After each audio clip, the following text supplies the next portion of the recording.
Shalom. Saudara yang dikasihi Tuhan Yesus, John Erskine pernah berkata bahwa seorang pemimpin adalah seorang yang tahu kapan ia berjalan, kapan ia pergi, dan kapan ia berhenti.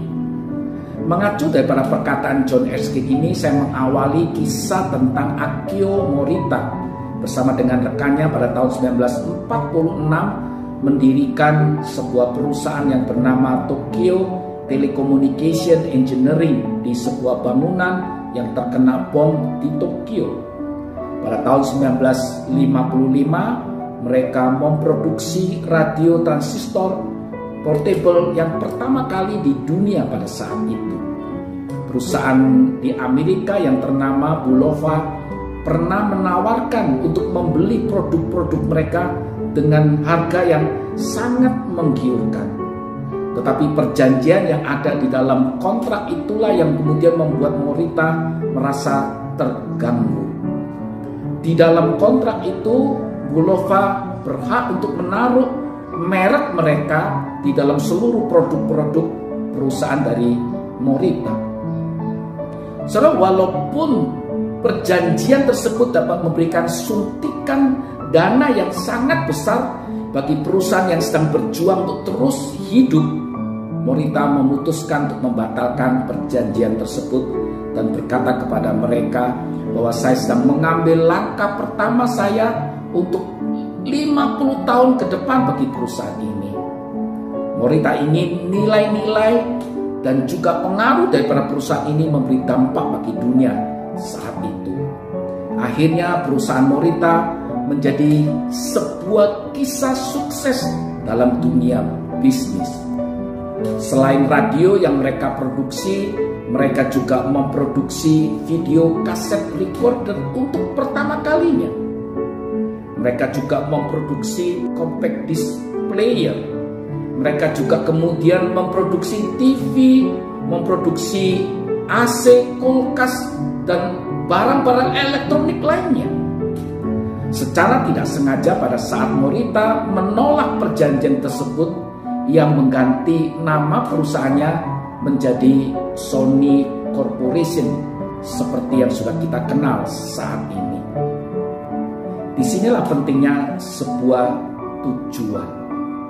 Tujuanlah yang membuat kita fokus pada arah hidup kita, pada pekerjaan kita, karir kita, bahkan keluarga kita.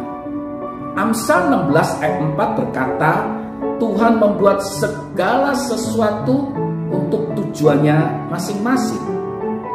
Saudara, goncangan keuangan dalam perusahaan itulah yang kemudian mempertegas tujuan pendirian perusahaan ini. Morita disadarkan bahwa ia mendirikan perusahaan ini bukan supaya perusahaan ini sukses, kaya raya, dan aman dari goncangan dana atau masalah keuangan.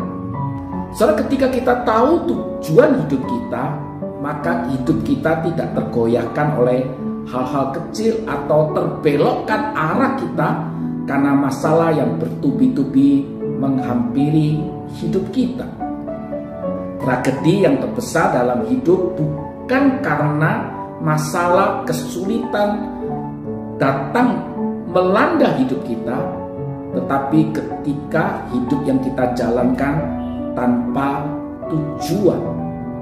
Paulus berkata dalam Filipi pasal 3 ayat 13 berkata demikian, saya tahu bahwa saya belum mencapai tujuan itu, tetapi mata saya tertuju untuk mencapai sasaran itu saja. Saya melupakan semua hal yang sudah lewat dan berusaha sekuat tenaga untuk mencapai apa yang ada di depan saya.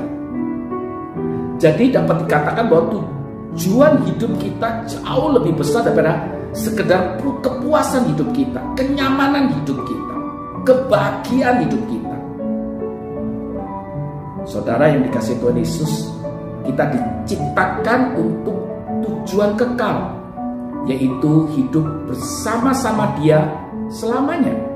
Bukan di dunia ini, tapi di surga sana.